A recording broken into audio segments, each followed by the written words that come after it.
Hello weavers, welcome to our channel. నేను మీ చరణ్ పరిమి. ఈ మధ్య సోషల్ మీడియాలో ఒక వీడియో అనేది వైరల్ అవుతూ ఉంది. అంటే ఒక ఆవిడ ఇంటర్వ్యూ. సో ఆవిడ అమాయకంగా ఒక వ్యక్తి నాకు గుళ్ళో సడన్గా తాళి కట్టేశాడు, దాంతో నేను అతని ఇంటికి వెళ్ళిపోవాల్సి వచ్చింది అంటే ఆ యాంకర్ కూడా షాక్ అయిపోయి ఏం దిమ్మ తిరిగిపోయింది ఆయనకి. అదేంటి, ఎవడో వచ్చి తాళి కడితే నువ్వెట్లా కట్టించుకున్నావు, నీకు పిల్లలు ఉన్నారు కదా, భర్త ఉన్నాడు కదా అని అడిగితే ఆవిడ సైలెంట్ అయిపోయింది. మళ్ళీ గుచ్చి అడిగితే చివరికి ఆవిడ ఒప్పేసుకుంది, అవును నేను ఇష్టంతోనే చేసుకున్నాను. సో అసలు ఈ తాళి కట్టడం ఏంటి, మళ్ళీ ఇష్టంతో చేసుకోవడం ఏంటి, మరి ఆవిడ భర్త ఏంటి, ఇదంతా కూడా పెద్ద క్వశ్చన్ వచ్చేసింది అనమాట.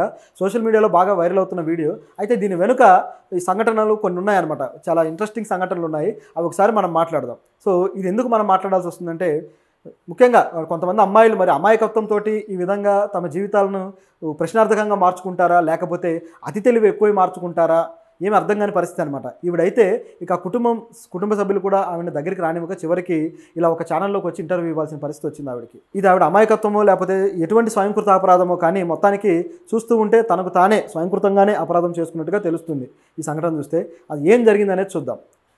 సో ఇది కూడా కేవలం అవేర్నెస్ కోసం మాత్రమే. సో ఈ సంఘటనలో కృష్ణకుమారి అనే ఆవిడ ఆ ఇంటర్వ్యూలో తను ఇట్లాగే అడిగితే అవును నేను అతన్ని పెళ్లి చేసుకున్నాను ఒప్పేసుకుంది. అసలు మరి సొంత భర్త ఏమయ్యాడు, అతని పేరు కామేష్, అయితే సొంత భర్త ఏమయ్యాడు, ఆ పిల్లలు ఏమయ్యారు అనే దగ్గరకు వస్తే ఈ కథలో మొదటి నుంచి రావాలి. ఆవిడ బీకామ్ కంప్యూటర్స్ చదివింది.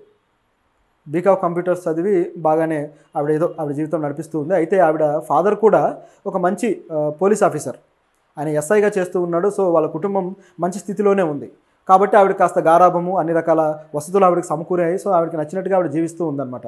ఈ టైంలో అనుకోకుండా ఒకరోజు బస్టాండ్లో ఒక వ్యక్తి పరిచయం అయ్యాడు, బాలు అని చెప్పేసి. సో దాంతో ఆ పరిచయం కాస్త వాళ్ళిద్దరి మధ్య ఇష్టంగా ప్రేమగా మారింది. డైరెక్ట్గా అతను పెళ్లి చేసుకుంటా అని చెప్పేసి ఇంటికి వెళ్ళి అడిగింది. అయితే అతను పరిచయం అవ్వడానికి, అది ఇష్టంగా మారి ప్రేమగా మారి తిరిగి పెళ్లి చేసుకునే దాకా వెళ్ళడానికి మధ్య టైం పీరియడ్ ఎంతో తెలుసా? 10 రోజులు. కేవలం 10 రోజుల్లో ఈవిడికి ప్రేమ వచ్చేసి అది కూడా పెళ్లి చేసేసుకొని ఇంకా జీవితం సాగించేయాలి మరి అనేది వచ్చేసిందట. సరే, లవ్ ఎట్ ఫస్ట్ సైట్ లాగా ఏదో ప్రేమ అయితే వచ్చి ఉండొచ్చు, కానీ ఆ అండర్స్టాండింగ్ రావాలి కదా. ఆ వ్యక్తి మంచోడా చెడ్డవాడా ఇవన్నీ చూడలేదు. సో కనీసం అసలు ఆ లవ్ లైఫ్లో అతన్ని అర్థం చేసుకునే ప్రయత్నమా, లేదా తన గురించి అతనికి తెలియజేసే ప్రయత్నమా, ఇవేవి జరగకుండానే ఇంట్లో పెళ్లి ప్రపోజల్ పెట్టేశారు. సో ఆబ్వియస్గా ఆవిడ తండ్రి అయితే ఒప్పుకోలేదు. ఆయన ఒక ఎస్ఐ గవర్నమెంట్ ఆఫీసరు. అదేవిధంగా ఈ వ్యక్తి చూస్తే బాలు అనే వ్యక్తి ఆవిడ లవరు, ఆయనకి మాత్రం ఏ ఉద్యోగం లేదు, ఏ జాబ్ లేదు, ఖాళీగా ఉన్నాడు. పైగా అతను అనాథ, తల్లిదండ్రులు కూడా లేరు. సో అతని ఐడెంటిటీ ఏంటి అనే క్వశ్చన్ తోటి వీళ్ళు ఒప్పుకోలేదు. కానీ ఆవిడ తాతగారు ఆవిడకి మద్దతు తెలియజేశారట. సరే ఇష్టపడుతుంది, చేయండి, తప్పేముంది అన్నట్టుగా ఒత్తిడి చేస్తే సరే అని చెప్పేసి ఈమె కూడా వినేటట్టు లేదు, చేసేద్దామని చెప్పి చేశారు. సరే, ప్రేమించిన వాళ్ళు సరే ఇద్దరు ఒక అండర్స్టాండింగ్తో పెళ్లి చేసుకుంటున్నారు, మంచి కుటుంబంగా ఏర్పడతారు అన్నట్లుగా ఇంతవరకు బాగానే ఉంది. అతనికి ఉద్యోగం లేకపోవచ్చు, సరే పెళ్ళైన తర్వాత అయినా అతను ఉద్యోగం చేసుకోవచ్చు, అతనికి ఆ అవకాశం కూడా ఉంటుంది కదా, చదువుకున్న వ్యక్తే.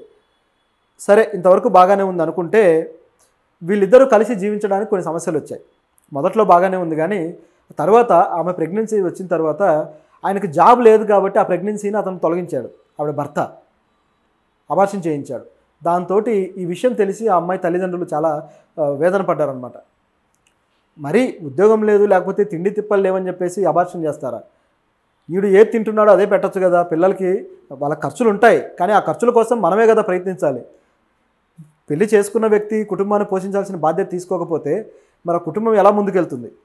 సో అతను ఆలోచన లేకుండా అబార్షన్ చేయించడంతో ఇక వాళ్ళకి బాగా మనసు విరిగిపోయి ఆమెను తీసుకొని ఇంటికి వెళ్ళిపోయారు. సో ఇంట్లోనే కొన్ని నెలల పాటు ఉంది. తర్వాత మళ్ళీ ఆయన వచ్చి బతిమాలి రండి అని చెప్పేసి పిలిచినా కూడా ఆవిడ వెళ్ళలేదు. ఈ ప్రాసెస్లోనే ఆవిడ ఇంట్లోనే ఉంది. ఈ గ్యాప్లో ఆయన కొద్ది కష్టపడి చదువుకొని మొత్తానికి VRO జాబ్ అయితే కొట్టాడు. కొట్టిన తర్వాత చివరికి మళ్ళీ ఈవిడ్ని తీసుకొని తన సొంత ఊరైన మార్కాపురంకి వెళ్ళాడు. సో వెళ్ళిన తర్వాత వాళ్ళు ఇక అక్కడే జీవిస్తూ ఉన్నారు. వాళ్ళకి 2 పిల్లలు పుట్టారు. అంటే ఆయనకు జాబ్ ఉంది కాబట్టి ఇక సమస్యలు ఏం లేవన్నట్టుగా హాయిగా బాగానే సాగింది. ఆ పిల్లలు కూడా ఎదుగుతూ ఉన్నారు.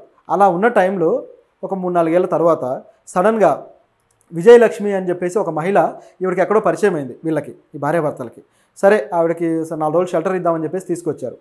షెల్టర్ ఇచ్చిన తర్వాత ఆ విజయలక్ష్మి ఆ ఇంట్లో నుంచి ఇక కొన్ని రోజుల తర్వాత వెళ్ళిపోవాలి కదా, తనకంటూ ఒక దారి చూసుకొని, అలా చూసుకొని వెళ్లకుండా ఆవిడ ఇంట్లో నుంచి కదలకుండా అక్కడే కూర్చుంది.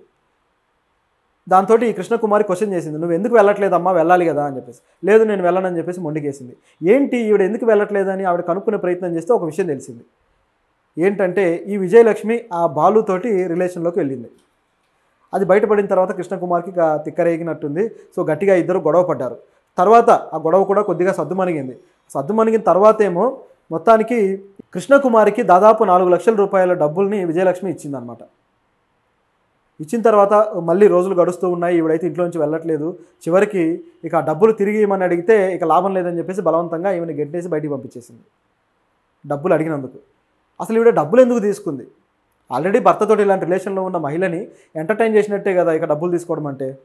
సో ఆవిడకి తెలిసే ఆ డబ్బు కోసం ఆ భర్తను అలా ఆవిడ వాడిందా, ఎరగా వేసిందా, లేకపోతే ఎలాగో జరిగిపోయింది కాబట్టి కనీసం డబ్బులన్నా వసూలు చేద్దామని ఒక ఫైనాన్షియల్ బెనిఫిట్ కోసం ప్లాన్ చేసిందా అనే క్వశ్చన్ అయితే ఇందులో వస్తుందన్నమాట. సరే, మొత్తానికైతే ఈవిడ్ని గెంటేసింది. సో ఆవిడ బయటికి వెళ్ళిపోయిన తర్వాత ఇక ఆవిడకి ఒక కోపం ఉంటుంది కదా, రివెంజ్ తీర్చుకోవాలనే ఫీలింగ్ ఉందో ఏమో. కొన్ని రోజులు వీళ్ళ సంసారం బాగానే సాగుతూ ఉంది. సడన్గా ఒక రోజు ఇద్దరు వ్యక్తుల్ని తీసుకొని వచ్చి, కామేష్, జ్యోతి, సో వీళ్ళిద్దరిని తీసుకొని వచ్చి వాళ్ళ ఇంటి ఎదురుగానే ఒక హోటల్ పెట్టుకొని అక్కడ నివసిస్తుంది Vijayalakshmi. So revenge track start అయిపోయింది ఇక్కడ నుంచి.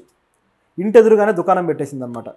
సో వాళ్ళ లైఫ్ స్టైల్ అలా సాగుతూ ఉంది. సరే, ఎదురుగానే ఉన్నారు కాబట్టి ఆల్రెడీ పాత పరిచయమే కాబట్టి మళ్ళీ ఆ కోపాలు గొడవలు అన్నీ మానుకొని మళ్ళీ వాళ్ళు ఫ్రెండ్షిప్ లాగా మాట్లాడుకోవడం స్టార్ట్ చేశారు, కృష్ణకుమారి అలాగే విజయలక్ష్మి. వీళ్ళిద్దరు ఇలా మాట్లాడుకుంటూ ఉన్నారు. అటువైపు వీళ్ళు కూడా, కామేష్, జ్యోతి, వాళ్ళిద్దరు లవర్స్ అనమాట. సో వాళ్ళు పెళ్లి చేసుకోవాలనే ఉద్దేశంతో ఇంట్లో నుంచి వచ్చేసి అక్కడ నివాసం ఉంటున్నారు. అది పరిస్థితి. అంటే వాళ్ళకి వేరే ఆసరా లేకపోతే విజయలక్ష్మి వీళ్ళకి ఆసరా ఇచ్చింది.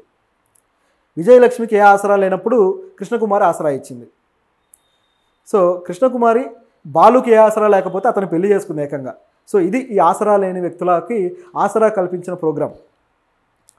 సో ఈ విధంగా జరిగితే ఒకరితో ఒకరు వాళ్ళని వాళ్ళే చీట్ చేసుకుంటూ వచ్చారు ఈ కథలో. చివరికి ఇక్కడ కూడా ఈ కామేష్ కథలో కూడా ఆ జ్యోతితో ఆయన మంచి ప్రేమలో ఉన్నాడు, ఇక పెళ్లి చేసుకోవచ్చు కదా, అది పెళ్లి దాకా వెళ్ళేలోపే ఒక ట్విస్ట్ వచ్చింది. ఏంటంటే కామేష్, కృష్ణకుమారి కలిసి వెళ్ళి పెళ్లి చేసేసుకున్నారు. ఇది ఈ కథలో ట్విస్ట్. ఇది ఎలా జరిగిందయ్యా అని గమనిస్తే, ఎప్పుడైతే విజయలక్ష్మితోటి కృష్ణకుమారి మాట్లాడడం మొదలుపెట్టిందో అప్పటి నుంచే వాళ్ళతోటి ఉండే రిలేషన్ కావచ్చు, అలాగే ఆ ఫ్రెండ్షిప్ కొద్దిగా డెవలప్ అవుతూ ఇటువైపు కామేష్ తోటి ఆవిడకి ఒక అనుబంధం ఏర్పడింది. అయితే అది చాలా సీక్రెట్గా మెయింటైన్ చేశారు. ఉన్నట్టుండి ఒకరోజు గుడికి వెళ్ళి పెళ్లి చేసుకున్నారు. కానీ మీడియా ముందుకు వచ్చినప్పుడు మాత్రం కామేష్ అనుకోకుండా నా మీద సడన్గా తాళి కట్టేశాడు. సో నేను ఇక అతనితో పాటు వాళ్ళ ఇంటికి వెళ్ళాను, మీ అబ్బాయి ఇలా చేశాడని అడిగాను అని చెప్పేసి ఆవిడ చెప్తుంది. ఆ తాళి పీకేసి వెళ్ళిపోవచ్చు కదా నా యాంకర్ అంటాడు. అదే నిజమే కదా, ఆల్రెడీ తనకు భర్త ఉన్నారు, పిల్లలు ఉన్నారు. సో తనకు సంసారం ఉంది, హాయిగా వెళ్లకుండా ఇట్లా ఇతని వైపు వెళ్ళడము, ఆ పిల్లల్ని కూడా వదిలేసి అతనితోటి వేరే జీవితం మొదలుపెట్టేసింది. సో వేరేగా భర్త పిల్లల్ని వదిలేసి హాయిగా అక్కడ గడుపుతూ ఉన్నారన్నమాట వాళ్ళు. ఇలా గడుపుతూ ఉండగా కొన్ని రోజుల తర్వాత సడన్గా ఆవిడ బయటకు వచ్చేసి ఇలా మీడియా ముందుకు వచ్చింది, నా పిల్లలు నాకు కావాలి, నా పిల్లలు నాకు తెచ్చివ్వండి అని చెప్పేసి. ఇటువైపు ఇంటికి వెళ్తే ఇంట్లో రానివ్వలేదు, ఇటువైపు భర్త దగ్గరికి వెళ్తే భర్త రానివ్వలేదు. చివరికి కొద్దో గొప్ప ఫ్రెండ్షిప్ ఉన్న ఆ విజయలక్ష్మి ఆమెను ఎంకరేజ్ చేయలేదు. చివరికి రోడ్డు మీదకి వచ్చింది. ఎందుకు వచ్చిందయ్యా అంటే, కొన్ని రోజులు కామేష్తో బాగానే ఉన్న తర్వాత కామేష్ ఆమెను కొట్టడము, తిట్టడము, హింసించడము, డబ్బుల కోసం డిమాండ్ చేయడం, ఇట్లా రకరకాలుగా చేయడం మొదలుపెట్టాడు. మొదటి భర్త కూడా అదే విధంగా చేశాడు, ఆయన దగ్గర డబ్బులు లేవు. సో ఆ విధంగా బలవంత పెడితే ఆవిడ తల్లిదండ్రులు ఉన్నారు కాబట్టి సరే సపోర్ట్ ఇచ్చారు, వెళ్ళింది. చివరికి అతను జాబ్ కొట్టి కొద్దో గొప్ప మారాడు. ఇప్పుడు ఇక తల్లిదండ్రులు కూడా ఈవిడ ఏదైతే ఆ చపలతో బుద్ధి చూసిన తర్వాత వాళ్ళు కూడా ఆవిడని పక్కన పెట్టేశారు.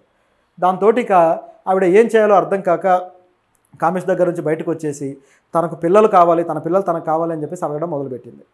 సో ఇది ఈ కథలో ఉన్న పరిస్థితి. సో ఇందులో మొత్తం సినారియో గమనించి చూస్తే ఈవిడకు ఉన్న ఒక షార్ట్ టెంపర్మెంట్ అనాలా, లేకపోతే నిర్ణయాలు తీసుకోలేని అమాయకత్వం అనాలా, అపరిపక్వత అనాలా, ఏమనాలో అర్థం కాదు. లేకపోతే డబ్బు కోసం ఏమైనా గేమ్లు ఆడి ఈ విధంగా చేసుకుంటూ వచ్చారా? అసలు ఏంటి? చివరికి బలైంది ఎవరయ్యా అంటే ఆవిడే బలైంది. ఆవిడ పిల్లలకి తల్లి ప్రేమ దూరమైంది, ఆవిడకి పిల్లలు దూరం అయిపోయారు. చివరికి ఆ కుటుంబం, ఆ తండ్రి కూడా, తల్లిదండ్రులు, సొంత కుటుంబం కూడా కూతుర్ని మిస్ చేసుకొని వాళ్ళు వేదనలోనే ఉన్నారు. మళ్ళీ ఇవన్నీ తీసుకొని ఆవిడకి అన్ని విధాల సౌకర్యాలు ఏర్పరిస్తే మళ్ళీ ఇంకేం పొరపాటు చేస్తుందని వాళ్ళ భయం. ఒక విధంగా వాళ్ళకు పరువు పోయి ఇక ఆవిడని మళ్ళీ తీసుకురాలేని పరిస్థితిలోకి వెళ్ళిపోయారు. చివరికి వాళ్ళే ఆదరించాలి, ఎందుకంటే ఇక ఆవిడ ఎక్కడికి పోతుంది, ఆవిడకంటూ ఒక ఆసరా కావాలి కదా. సొంతంగా బతకగలిగే టాలెంటు, శక్తి, సామర్థ్యాలు, ధైర్యం ఉంటే పర్వాలేదు. కానీ బ్రెయిన్లో ఆ చపలత్వం లేకుండా ఒక స్టబన్గా ఉండగలిగినప్పుడు ఇవి సాధ్యమవుతాయి. ఒక మహిళ ఇప్పటికీ బయటకు వచ్చి దర్జాగా బతకగలుగుతున్నారు అందరూ. సో వాళ్ళకంటూ జీవితంలో ఒక లక్ష్యం పెట్టుకొని ముందుకు వెళ్ళగలుగుతున్నారు. కానీ ఇలాంటి కథల్లో మాత్రం అనేక మంది మహిళలు అన్యాయం అయిపోతున్నారు. సో ఈవిడ ఇప్పుడు రోడ్డు మీద నిలబడి ఉంది, ఇప్పుడు మీడియాలో ఇంటర్వ్యూలు ఇస్తూ ఉంది. సో ఇలాంటి పరిస్థితుల్లో ఆవిడకి ముందు ఆ మనసు మార్చే ఒక కౌన్సిలింగ్ అయితే అవసరం. సో ఐద్వా లాంటి ఒక మహిళా సంఘాలు కావచ్చు, ఎవరైనా ఆవిడకి కౌన్సిలింగ్ ఇచ్చి ఆవిడకు జీవితాన్ని దారి చూపిస్తే తప్ప ఆవిడకు దారి దొరకదు. లేకపోతే ఇలా ఏమైపోతుందో అనే భయం అయితే కనిపిస్తుంది ఈ మొత్తం సినారియోలో. సో దీంట్లో నిజమైన తప్పు ఎవరిదంటే విజయలక్ష్మిది కూడా కొంత తప్పు ఉంది. ఎందుకంటే వాళ్ళ జీవితాల్లోకి ప్రవేశించి ఆ ఆవిడ భర్తతోటి రిలేషన్ కావచ్చు, అదేవిధంగా అవతల వేరే వాళ్ళని తీసుకొచ్చి ఆవిడ ఇంటి ముందు కుంపటి పెట్టుకోవడం కావచ్చు, ఇవన్నీ కూడా ఆ వ్యక్తి తప్పు కూడా ఉంది. చివరికి బలైపోయింది మాత్రం ఈవిడ. సో ఇది కథ.